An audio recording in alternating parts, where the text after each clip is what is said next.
that one, and quite a well-growing one into that one with a very strong base.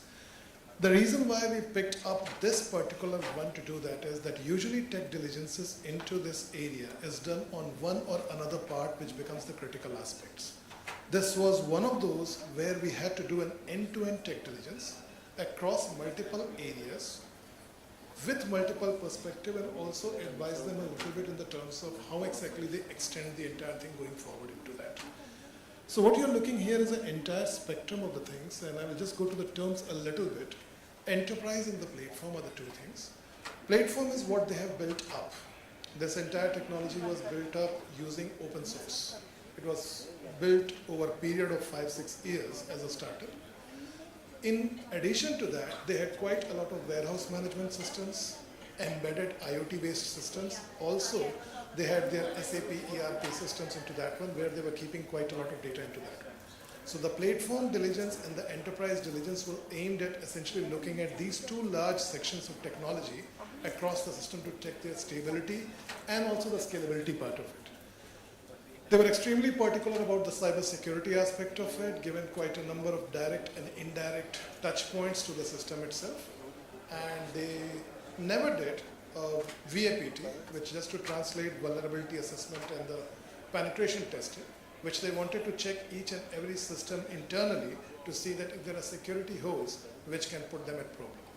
It's a long value chain business, so essentially what they are doing is also affecting the business of some larger players. If they go down, they take quite a lot with them down, and for them the liabilities were quite significant. The next part was in there that they asked us to do a source code assessment. This is something which we don't do very often into that, but there are platforms where we essentially go to that level of detail, and we try to get understanding of how exactly the whole source code has been built up over the time. And I'll go a little bit of detail that why exactly we need to do that activity. And then, as they claimed, they had quite a lot of AI capabilities which was built as the whole proprietary platform. And they wanted, the buyer wanted us to understand how good is that AI capability, what exactly is the cost I'm incurring on that AI, and what is the extendability and scalability of that AI platform. The process which we went through, before the deal we went into a preliminary assessment to understand where exactly they do stand, which then later led into a detailed analysis of the entire activities, and then we effectively gave a full view upon the recommendations and the cost impact of that what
Join me in welcoming on stage Sudhir Variyar, yet again the Deputy CEO and MD at Multiples Alternate Asset Management. We also have with us Neha, Head of South Asia Practice of PE Funds and Co-Investment, IFC at the World Bank Group. Vivek, Soni, Partner and Private Equity Leader at EY India. Tejesh, Chitlangi, Joint Managing Partner at IC Universal Legal. And this discussion is going to be moderated by Anurag, Joshi, News Editor, ET Now. Ladies and gentlemen, please put your hands together for our panelists. Could I yeah, there we go. If we could have one more chair and scoot up maybe a little bit to the left.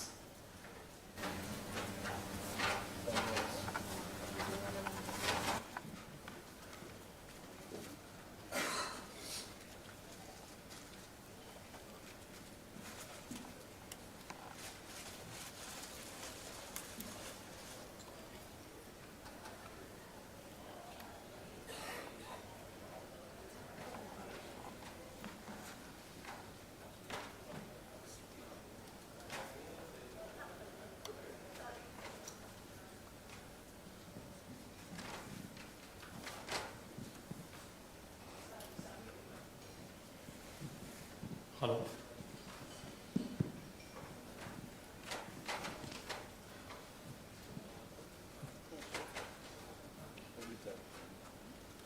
Good afternoon, everyone. I'm Anurag Joshi. I'm a news editor at ET Now. I welcome an esteemed panel of speakers today who will enlighten and provide insights on the subject of exit and secondaries from the perspective of GPs. Let's discuss the current structures in vogue for secondaries in India. Which mechanisms are suitable for Indian conditions and help boost liquidities for secondaries? Let's start with you, Sudhir.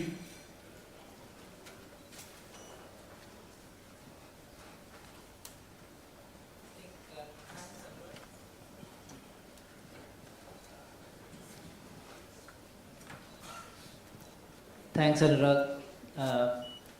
And thanks for this opportunity to IVCA. I think this idea of a masterclass format is indeed very good and required in today's environment to have a dialogue of key issues that the industry faces.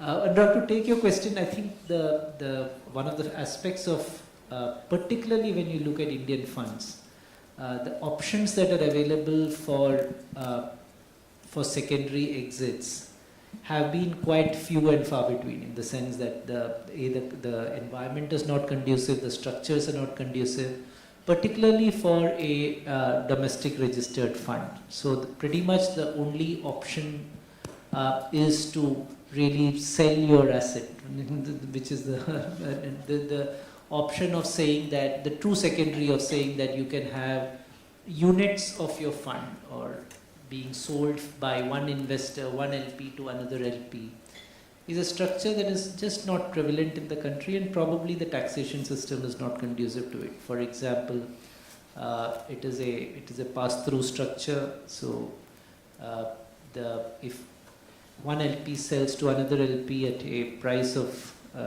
say 2x the price, 100 to 200, he does not get taxation benefit or the incremental 100, that he still pays tax assuming that his investment price was 100, and that makes the whole context very difficult, and it's almost a double taxation because the selling investor pays tax, the incoming investor does not get tax credit on that increment, and therefore many of things that we have, the thought has not yet gone into how do we make the domestic fund ecosystem have all the benefits as global funds, because that is really required for the domestic fund industry to grow, for domestic capital to come in the form of domestic funds into. And today, while we are seeing a kind of a large number of primary AIFs getting set in, these are things that we need to start looking at some stage. Continuation funds is a vehicle which I presume, as we discussed, we will talk about it during the course of this panel. But from a secondary perspective, I would say that the market is very ill developed. Neha, you'd like to throw some light on the structures in vogue currently for secondaries? So I think when you talk about secondaries, there are different kinds of secondaries. They could be GP-led, they could be LP-led secondaries, they could be full portfolio sale, they could be partial portfolio sale. So different kind of sort of structures exist globally. Globally, if you look at it, GP-led structurings or restructurings are the most common. I don't have the numbers right now, but they'll, if I were to guess, they would be at least 2/3 of the market. LP-led secondaries are the second. And then you have these bits and pieces where people will buy some partial portfolios, etc. sometimes. I think in India, what has been, in India, honestly, there's been a lot of talk about secondaries. Not much has been actioned. There have been a few secondary sales at the GP level, but whatever secondaries we've seen are largely LP-led. Because let's say some global LPs has been invested in India for the last 10 years. They've been invested in Asia. They're selling the whole Asia portfolio, and then the Indian fund is part of that portfolio. So we've seen global secondaries happening, and therefore that sort of flows down into the India market as well. But not as much as we would have liked to see. Though there's been a lot more conversation now, a lot more discussions, and we think that the market, the timing is right. There are some good assets, there are different sort of votes. The private equity market is now mature enough to take these secondaries. So we think we'll see more of these now happening here as well. Let's speak about continuation funds. How's the market evolved and how's your regulatory experience been so far? And in your view, how can norms be fine-tuned both to boost the growth and innovation in continuation funds? Tejesh? Yeah, sure, thanks. See, look, this concept didn't exist in India earlier, right? It's only this year that SEBI has come out with a regime. I mean, you're talking about a dissolution period. This is nothing but a continuation fund we are talking about, right? From 1996, when the VCF regulations were notified, there was a very clear term which any fund would have had to provide in their private placement memorandum. A lot of venture capital funds thought that it's not sacrosanct. It can be more like contextually driven between LPs and GPs, but to their shock, SEBI came out with a lot of sort of reprimands, a lot of warnings. They came out with a lot of penalties, debarments for those venture capital funds which were not able to wind up on time, right? Because they always thought that there will always be a freedom between LPs and GPs with some sort of consent, say 75% or 100%, they would be able to continue with their vehicle, to continue with their liquid instruments, and which got heightened by, say, COVID. But you saw a number of SEBI orders which came, which were pretty draconian in nature, and in a few cases, there were foreign directors on these asset management companies who were the managers, and suddenly you are debarred, right? And these mean that kind of disclosures globally you have to make, because the securities market regulator is not only imposing a penalty but debarring you. Now there is a lot of hue and cry naturally, and alternative investment fund regime, because a lot of these funds were coming to the end of their term. So last 1 year, 1.5 years, you would have seen the consultation papers, the notifications, and SEBI took it very seriously thereafter, because there were many instances wherein funds were nearing end of their term, they were writing to SEBI, SEBI was not getting back with an answer, and finally there is a regime now. So today we have a continuation fund, because you look at alternative investment fund, you have your term which is defined, you can go maximum up to 2 years with 2/3 investor consent, you get 1 year of liquidation period, and now there is a continuation vehicle which can be there, which means that in summary there are two options in front of GPs. One, either he can go for an in-specie distribution with a 75% investor approval by value, or second, he can go for a dissolution period. And then he has to obtain a bid, right? If he doesn't want to go for a dissolution period, it's completely at the discretion of the GPs right now. I can go with the in-specie, which is an in-kind distribution, obviously very less preferred with the investors, because what you don't want is to left with illiquid securities after the end of the term of the fund. But now SEBI also prescribes that it's not that if 75% investors don't approve for in-specie, in fact GPs can do a forced in-specie. The only disincentive which SEBI is creating is that for your performance benchmarking, then it will be showed at 1 rupee, right? So if you are valuing down 200 crore worth of securities and doing a forced in-specie, then your performance benchmarking is 1 rupee for those 200 crore. Now a lot of people will go with a continuation fund, because obviously people can see a foresight of an IPO happening or a good exit happening, just that they need to be a little patient for a year or two, and LPs understand that. And you take a 75% investor approval from LPs, you can do a continuation fund. You continue with the same vehicle You don't have to transfer it. Earlier there were tax issues. SEBI said you can launch a liquidation scheme, transfer all the assets from one fund to a liquidation scheme, obviously, which had a lot of tax nuances. So obviously the census prevailed, and the continuation fund will be the same trust which will continue, so as to not get into those tax issues of transfer. And then obviously you can go ahead with, say, if your original term was 8 years in your previous fund, your continuation fund, which is a dissolution period plan, can also continue up to 8 years. Now you can define 3 years or 4 years or whatever. With the same set of LPs, it can continue. The good part is that people who are dissenting, for example, you need a 75% approval, but say up to 25% are dissenting, they don't want to go ahead with a continuation plan, then obviously there is an obligation on GPs to go and get a bid. Now bid can be ridiculous bid also, it can be a 5 or 10 cents to a dollar, but at least there is an obligation. If you want to do a continuation fund, you have to get a bid, at least up to 25% of the value. Now the disincentive for GPs to get a ridiculous bid is obviously because, again, for the performance benchmarking, your performance benchmarking will be as per that bid value. Right? You can always improvise later, right, because you get a good exit and your performance can improve. But if you're not able to get that right bid for dissenting folks, then at least you have a big disincentive. So I think the regime has come, that's a good part, which didn't exist earlier. It was always like a gray area, that whether to go ahead with a continuation fund or not, because SEBI was definitely going to penalize, then you go for settlements. But I think there are a lot of other regimes which have to evolve. If you ask me, like close-ended units, we always had a regime since 2012, that they can be listed on stock exchanges. NSE always had a framework for listing of the close-ended units of alternative funds, which never came out. Even today, there is a lot of representation being made that can act as a sort of secondary platform for a lot of LPs to go and transact their units. So I think these are some innovative ways how this thing can be developed, but at least the beginning has been made, but the regime is new. So let's see how it pans out over a period of time. Vivek, your thoughts?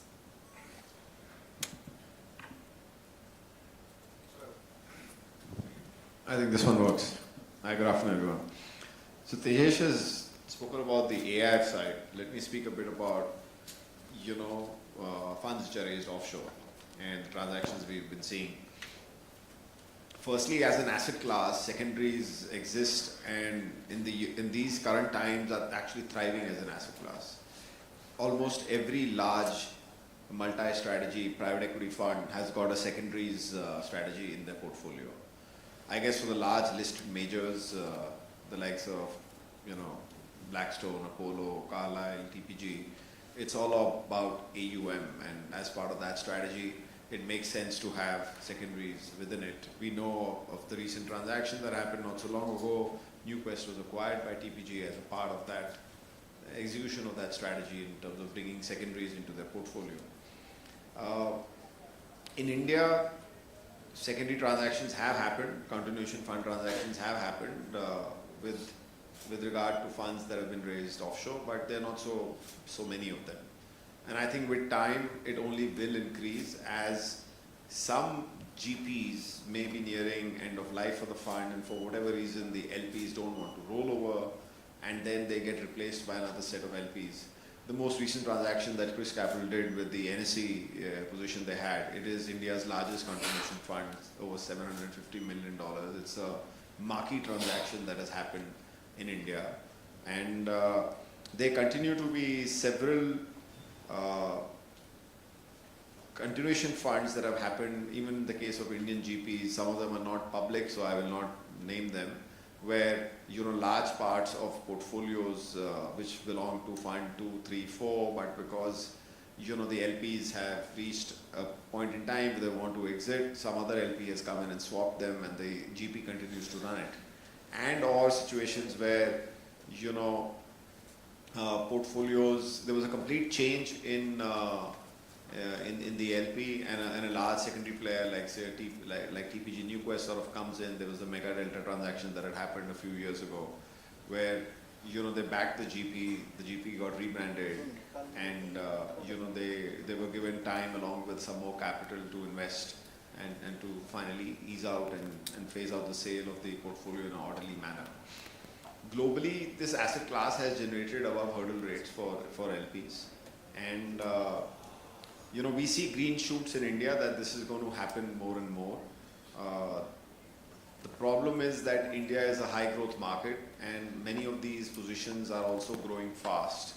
And when secondary buyers come in to look at a portfolio deal, they all start with talking about a discount. And the idea is to find a place where it makes sense for the LPs and the GP to come at a price which is a win-win for everyone. It's not that common, but every year we see more and more secondary transactions happening. And I think with time, this asset class will also begin to mature in the Indian context. You want to touch upon this? Yeah, talking about continuation vehicles, I think it's a concept which is now extremely in vogue. It is if you're globally structured in a market in Mauritius or Singapore, etc., your ability to do a continuation vehicle is very high. And the concept of a continuation vehicle has gone way beyond looking at it as a end of life situation where you're essentially assets that you could not sell trying to put it into a continuation vehicle. Today the continuation vehicles are happening on really the good assets that a GP has, and he wants to extend the life for which he is invested, because one of the challenges that we always have had in private equity funds is the limited life nature.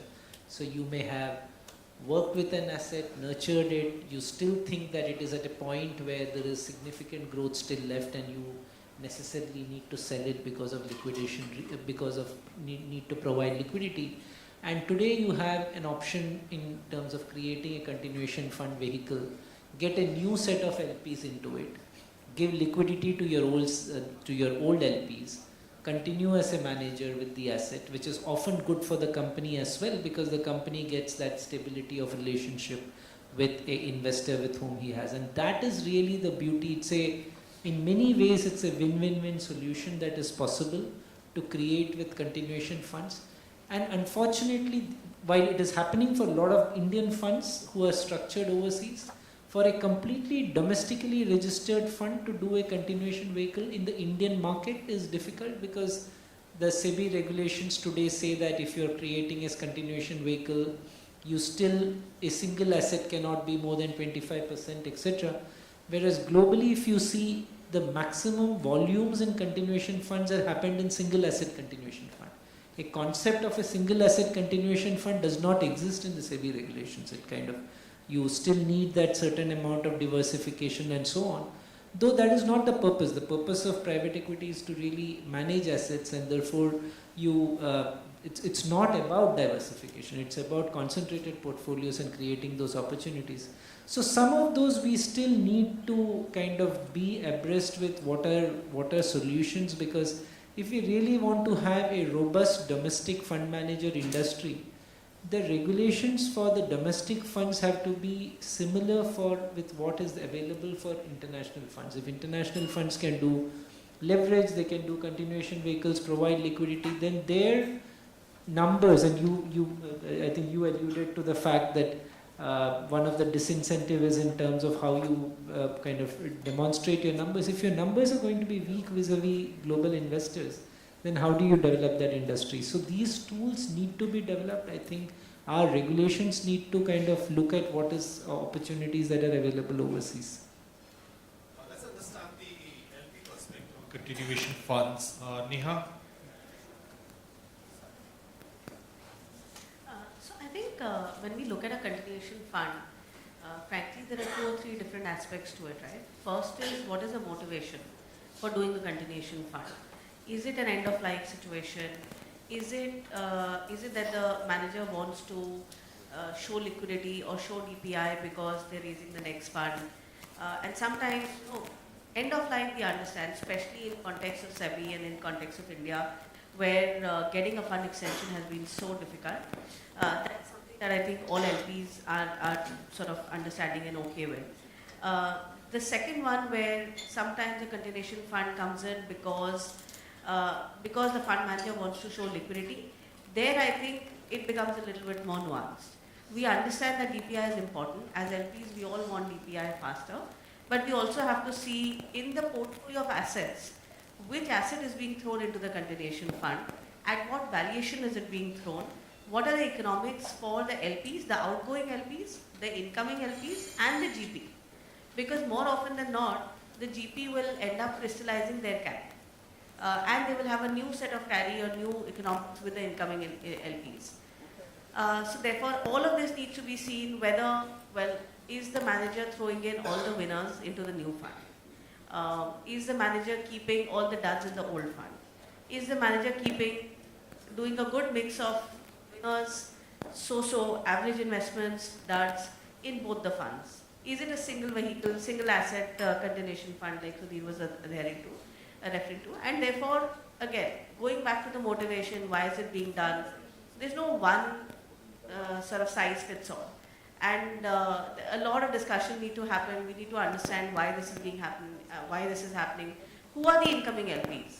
Is there a motivation there as well? Because it's possible that some LP wants a big chunk of a particular asset, and therefore this continuation vehicle is being made at a valuation which is probably not the best valuation for this particular LP. And there are different motivations for different managers. All sorts of managers and all sorts of LPs exist. So we need to just figure out what is the situation there. I think as a global LP, we see a lot of secondaries. We have ever idea of secondary, especially the fact that it gives us hello. Some problem with the mic there. Hello, is this better? Yeah. So I think we as LPs, we want to see liquidity faster. We want to encourage this market. We think that if you look at exits in India, out of the 180 billion exits that have happened till date, 120 billion has happened only in the last 5 years. And that's just a fraction of the overall investments that have happened in India over the last 2 decades. So there is still a lot of assets which are still stuck in India. There's a lot of capital from global LPs, from LPs which is stuck in India.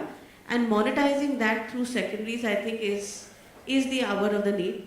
We need to see more secondaries, but I think there needs to be a little bit of balance between the motivation, how this is being structured, what are the economics, how do we balance regulations? Because as Sudhir and Tejesh were saying, regulations are still not on par with what the need of the industry is. But I think we are getting there. And as an LP, I think we are encouraging this. We want this to happen because it means more capital will come in. And as a TFI, like IFC, for us, the most important piece is market creation. We think as more and more capital gets unlocked, more and more value gets unlocked for LPs, more capital will flow back into the country as well. So we are sort of very supportive of these ideas. Thanks. So from a GP viewpoint, what would be your advice on engaging with the portfolio businesses and working closely with the board senior managements to facilitate a successful exit? Sudhir, you want to take that question? It's a completely different aspect of all of us, I think, in this room. It's a continuous engagement, I think. When we talk about exit, we always say that exit is not an event that happens. It is a process, and you have to engage with portfolio companies on exits over a period of time. Suddenly, if you go in and say that I want an exit in the next 3 months, that's not going to happen. So the planning for an exit in terms of how do you, in fact, probably even before the investment itself, the thought on how do you do the exit, and that conversation has to happen. You will be engaging with companies, the exit readiness, and that's something that there is a lot of conversations that happen, whether the companies need to be exit ready at each point of time in terms of the quality of financial information that they're producing, the compliances, the secretarial practices that the company has at all points of time need to be such that you are able to create an exit.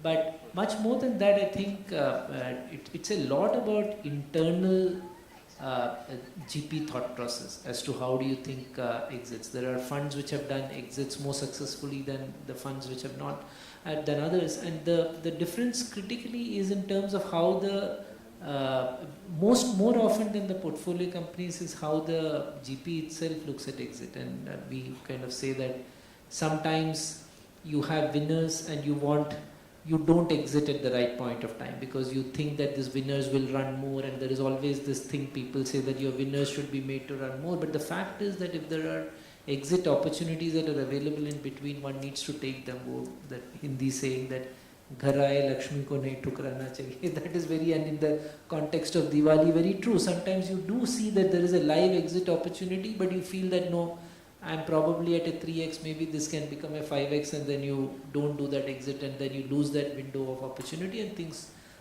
change. Sometimes it's a case that it may not be a well-performing company, but there is a window when you could have exited, but you didn't exit because you thought that, well, it's still a 1x, maybe it will go to a 3x. So you need to still think that what is the context of that particular company, drive those exit decisions, drive those consciousness within the organization, and much more often than not, it is the thought process that within the GP that drives exits than others. The rest of it in terms of getting companies ready, I think there is a lot of literature about whether what are the steps that you take just before exit, whether it will get value and so on and so forth. But I would say that the bigger attention to be paid is internally on ourselves. Vivek, you want to quickly touch on this? Yeah, sure. So as Sudhir said, right at the time of investment, most GPs will have an exit thesis drawn out that they expect this business to grow by XYZ rate and who's going to buy that business, right? And it becomes a lot more pertinent if it's a controlling position. If it's a minority position, then you could have a secondary buyer, you could have an exit via the public markets, depending on the kind of company you're betting on. If you look at how value is created, it's mostly through growth in India, with multiple expansion being the second lever, right? Now, to get the business ready for an accelerated growth curve after your investment, there's a lot of thought that goes into planning for it. And there are folks who do a great job at it, and there are folks who do a not so great job at it. But the reality is that you as an investor, from what we have seen on the sidelines, and as consultants who often get involved in some of these exercises in terms of our product which is there called exit readiness. We help companies, GPs get their companies ready for exit. There's a lot of planning that goes into it. Typically at the investment time, there's a 100-day plan. If somebody wants to introduce some new business segments or some new revenue levers, they do it right in the beginning, so that at the 5 years out, it's a bit more mature. It's not considered to be a venture risk. If you're replacing management, you're getting new management in place, you look at the age profile of the management. When you're selling the business, you don't want to have a CEO who is thought of to be past his prime. I don't want to sound ageist, but the reality is when you take a company to an IPO or when you're looking at exiting by a secondary sale to another investor, people look at these things, right? If the management is closer to retirement age and they have to bring in new management, then it's a lot of hard work for the person who's going to, or the investor who's going to take the business from you. All this sort of culminates and synthesizes into, how do I get my portfolio company ready for an exit? There are multiple facets that one looks into, and planning for all of that starts right from when you decide to make the investment. Tejesh, you have any suggestions about how to make the regulatory norms simpler for facilitating exits? See, I think you have a lot of conducive regulations actually. People miss the fact that obviously we keep accusing that regulations are not friendly in India. I think we do it the most actually as lawyers. But what I can tell you, see how the regulations have been moving. Till a couple of years back or till a year back, you did not have a continuation fund regime in India. Obviously, there are a lot of lessons to learn from the West actually, because it's more contextually driven between LPs and GPs, and regulators actually don't have too much of a say there.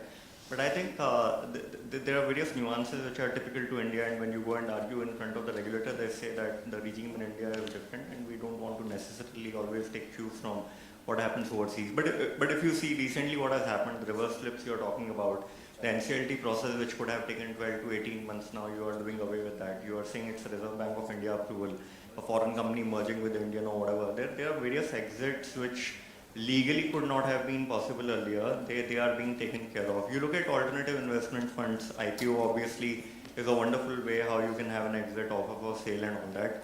The pre-IPO capital is always locked in, right, for any investor other than alternative investment funds, right? You don't have that post-IPO lock-in exemption of that 6 years. That 6 months is not applicable on alternative investment funds. So I think one point which I talked about, you can always create more liquidity options. For example, the close-ended units can be listed, and you can try to see how buyer-seller market can be created in India. Today, any platform can't do that other than NSE, BSE, because then again it's a SCRA violation that you are creating or doing some market making. So anybody who wants to come out with a platform, this is a question which every time gets asked to us that is it market making? Are you creating two-way buy-sell sort of code? So are you breaching the stock exchange norms? So the private platforms are not available.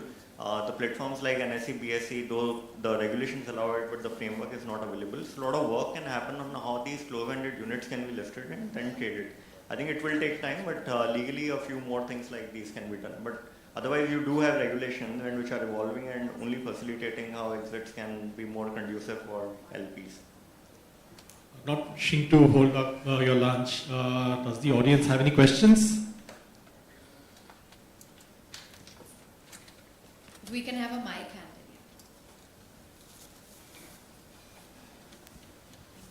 Hello. Yeah. Thank you. Sudhir, you mentioned about the concentration norms for a continuation fund.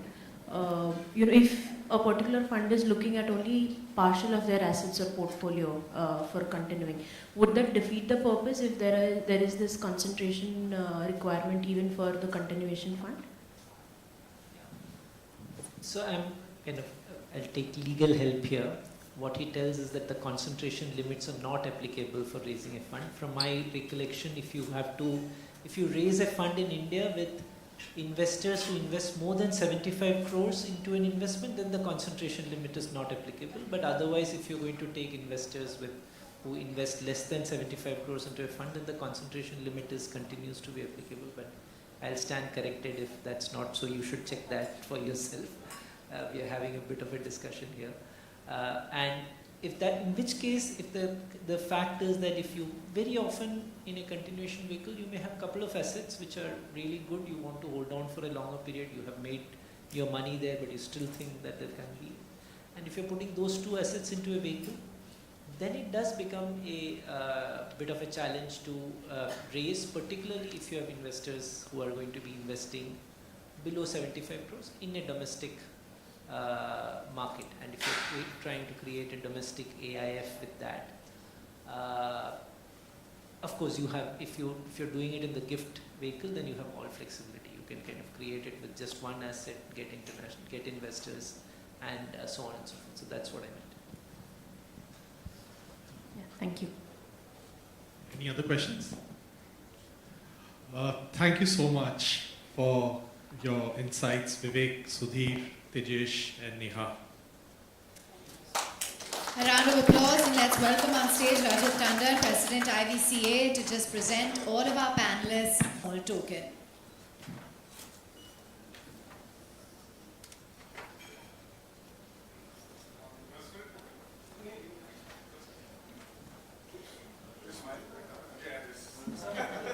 Ladies and gentlemen, a big round of applause. We've certainly gotten an overall view then from our experts on what the outlook is on how GPs can maximize value while balancing the interests of their limited partners.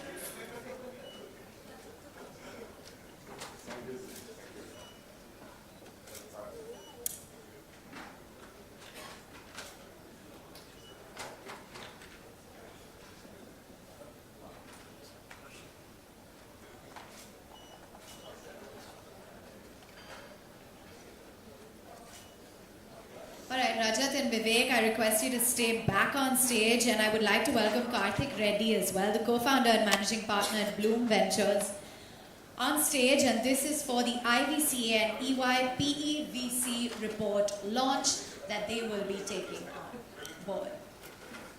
Over to you, gentlemen.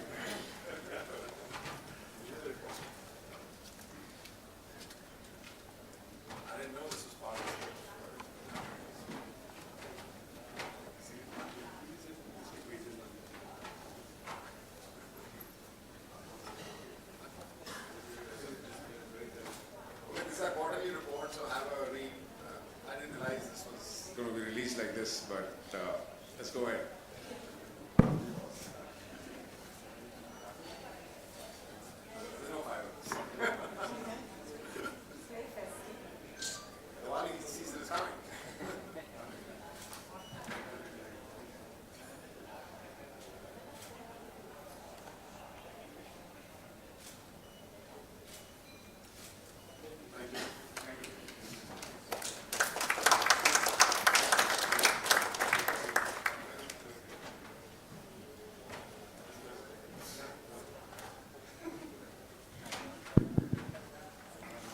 they've cut my time short. I'm not going to stop you from lunch, so I'm going to shrink my window to 10 minutes. Hi, Neha. Yeah? There's 2 slides here.